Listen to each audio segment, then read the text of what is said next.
be taking a piece of tinfoil that's flat, and we're going to turn it into a creature. The head, the arms right here, this is for the belly, this is for the legs, and the tail right here. Okay, ready? Here we go. Chin up the belly, the legs. This is the head. Legs. And tail. This is how all of my quadruped animals start. And then you're just going to start condensing, compacting.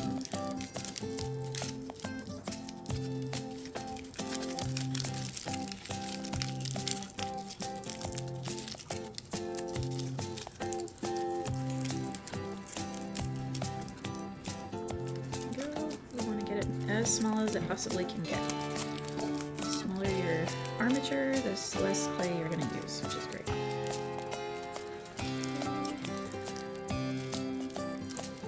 Let's just say this is, we'll call it a tiger or a panther. Panther's really easy.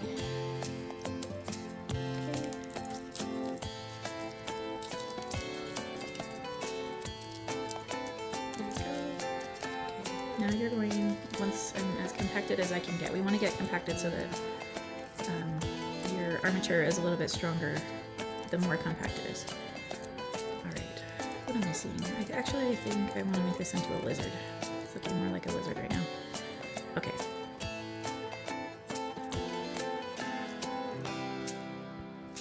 Alright, for the second segment, we are going to try to make the structure of our animal a little more stable and strong. So you can notice that when I fold back like this, the tinfoil comes undone, which means this is very fragile. This arm and it could just pull right off. Or the legs are similar. So I want to, if you have glue guns, this is a great thing. You can just try doing this just with a bunch of strips of tinfoil like that. That's fine too, but I find that right now, if I take a glue gun and just put a few little glue dots in there, that this will help strengthen the structure a little bit more before I put on the little band-aids. Alright, so this is the key with using little strips of tinfoil to strengthen the structure.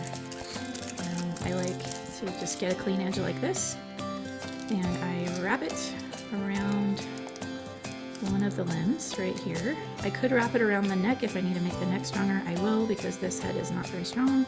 Sometimes I need to make the heads a little bit longer, but for right now I'm just going to go across the body and wrap around the opposite part of the body right here, and I will pinch.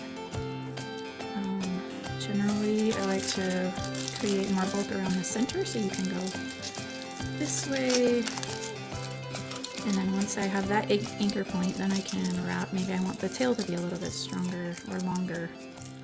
Maybe it needs to be wider and be bulkier. Just depends on the animal.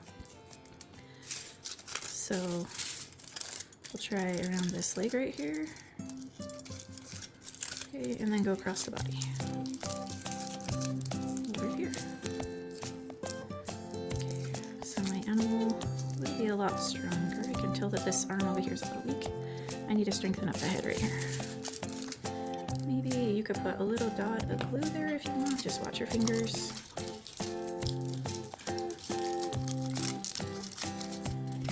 Just gonna strengthen that neck and head. I want to make a little more bulk around the head. Okay, looks pretty good. Okay, for a lizard though, lizards have really long tails.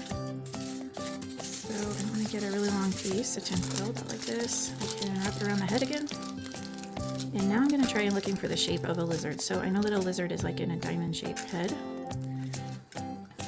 So I might want to pinch right here, let it go out, and then when it gets to the neck, I pinch it a little bit more. I can shape it and mold that tinfoil however I want. I'm just going to go all the way back and wrap around his tail and try and make it a little bit wider and longer. If the tinfoil is going to come up like this, I can just put a little dot of hot glue there. Stretch my tail a little bit longer.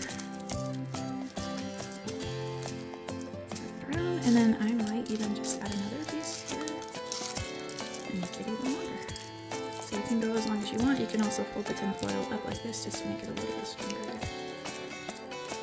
Okay, last part is going to be articulation. So we've created more bulk and stability, and now I'm going to articulate the limbs.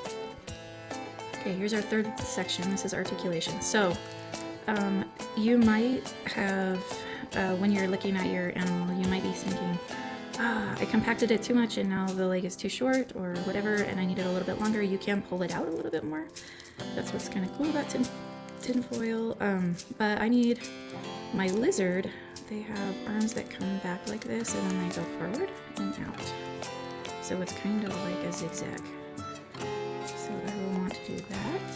So back, forward at the joint, and then the hands, or the, whatever they're called, I don't know, on the lizard. Okay, and same for the legs. So back, forward, out. Kind of like that. They actually need to be facing down, so they would be up, down, out. So let's fix that. Up, down, out, down, out. Alright, get everything the way you want it. Oops. And you can also change the way the tail is if I wanted to. I need to go back home.